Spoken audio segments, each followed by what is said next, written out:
Hello friends, बहुत बहुत स्वागत है आपका मेरे इस चैनल में super fast study and experiment पर। दोस्तों, इस वीडियो में हम बात करेंगे स्क्रू कंप्रेसर की।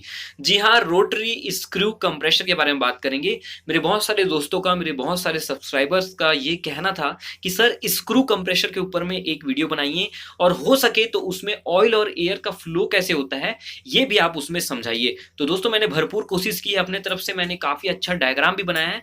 तो चलिए जानते हैं इस वीडियो में क्या क्या है। तो इस वीडियो में मैं आपको फील्ड से दिखाऊंगा कि एक रनिंग स्क्रू कंप्रेसर को दिखाऊंगा कि वो कैसा है और क्या है। उसके बाद मैं आपको इसके इंटरनल पार्ट्स के बारे में बताऊंगा और ये भी बताऊंगा कि आखिर इसको स्क्रू कंप्रेसर कहा जाता है तो क्यों कहा जाता है, उसके पीछे का रीजन बताऊंगा।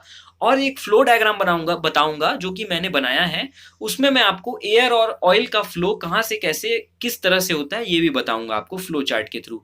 तो सबसे पहले बात करते हैं स्क्रू कंप्रेसर को, आखिर स्क्रू कंप्रेसर क्यों कहा जाता है। तो दोस्तों, स्क्रू कंप्रेसर में दो रोटर यूज होते हैं।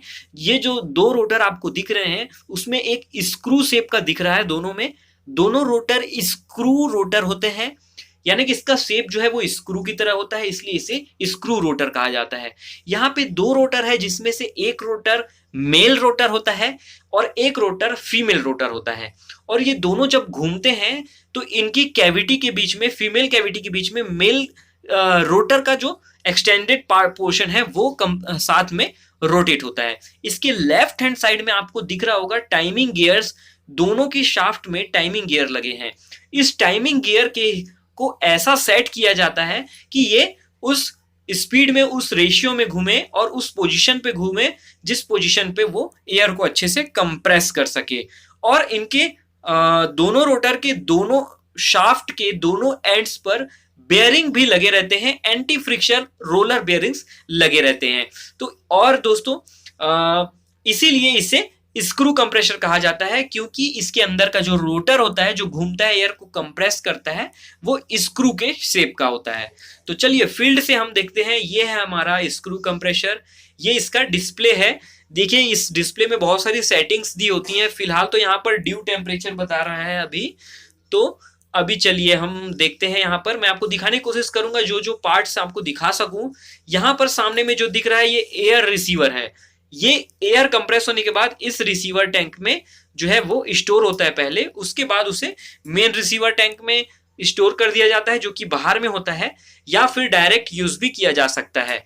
ये है इसका मोटर, आप देख सकते हैं ये मोटर है और इस साइड में मोटर है और ये ऑयल फिल्टर लगा हुआ है। ये ऊपर में एसी है। ये आजकल के स्क्रू कंप्रेसर में एसी आ रहा है कूलिंग के लिए, पहले के स्क्रू कंप्रेसर पे नहीं आता था। और ये देख सकते हैं आप, ये मोटर है और ये ऊपर का जो पोर्शन यहाँ पे दिख रहा है ये ऑयल एयर सेपरेटर का है। एयर और ऑयल यहीं पे सेपरेट होता है, कलेक्ट होता है। ये मोटर के जस्ट आगे में आप देख सकते हैं, ये जो है ये है आपका स्क्रू कंप्रेसर। मेन कंप्रेसर का सबसे मेन पार्ट यही है। और ये ऊपर में यहाँ पर ऑयल और एयर का मिक्सचर जो है वो साथ में रहता है और यहाँ से सेपरेट होता है। अब चलिए यहाँ पर कैपेसिटी की बात करते हैं। ये रिसीवर, एयर रिसीवर टैंक, जो इसके अंदर एयर रिसीवर टैंक है उसका मैक्सिमम वर्किंग प्रेशर 13 बार है और इसको टेस्ट किया गया है 30 बार पर, और इसका वर्किंग टेम्परेचर है 120 डिग्री सेंटीग्रेड तक होता है। अब बात करते हैं ये स्क्रू कंप्रेसर जो है, ये इसके अंदर का स्क्रू है, ये तो मैं आपको दिखा चुका हूं। अभी इसकी ये है मेन पूरे कंप्रेसर का कैपेसिटी, यहां से पता चलता है 7.5 बार जो है इसका आउटपुट प्रेशर होता है, जो एयर डिलीवरी प्रेशर होता है। और इसकी कैपेसिटी होती है 137 लीटर पर सेकेंड। स्क्रू कंप्रेसर की जो डिलीवरी कैपेसिटी है वो लीटर पर सेकेंड में बताया जाता है। और दोस्तों ये काफी इंपॉर्टेंट है। अब फ्लो डायग्राम आ गया। यहाँ पर फ्लो डायग्राम में हम देखते हैं सबसे पहले फिल्टर से एयर जो है वो एंटर करता है स्क्रू कंप्रेसर के अंदर। तो फिल्टर्ड एयर जो फिल्टर्ड है वो स्क्रू कंप्रेसर के अंदर एंटर करता है, उसके साथ में ऑयल भी एंटर होता है, एयर और ऑयल साथ में एंटर होता है। यहाँ पर ऑयल का 3 काम होता है। एज अ ल्यूब्रिकेंट, सबसे पहला काम एज अ ल्यूब्रिकेंट, ये स्क्रू कंप्रेसर और रोटर के बीच में ल्यूब्रिकेंट का भी काम करता है। साथ में जो इसकी कंपोनेंट्स है, जो मूविंग कंपोनेंट्स है, वहां पर भी ल्यूब्रिकेशन प्रोवाइड करता है। दूसरा काम होता है ये कूलिंग करता है।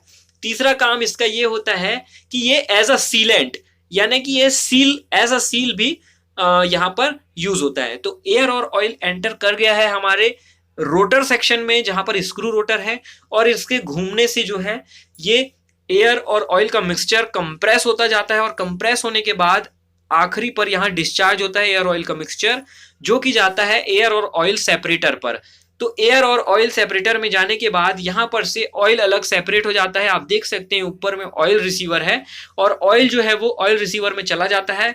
उसके बाद वो ऑयल फिल्टर से होता हुआ वापस आपका स्क्रू कंप्रेशर में चला जाता है, जबकि एयर जो है सेपरेटर से सेपरेट होने के बाद एयर जो है इसके रिसीवर पे चला जाता है, जिसकी मैक्सिमम कैपेसिटी थी, जिसमें 13 बार तक का प्रेशर एयर हम स्टोर कर सकते थे, और उसकी कैपेसिटी मैक्सिमम 30 बार तक थी, टेस्टेड थी।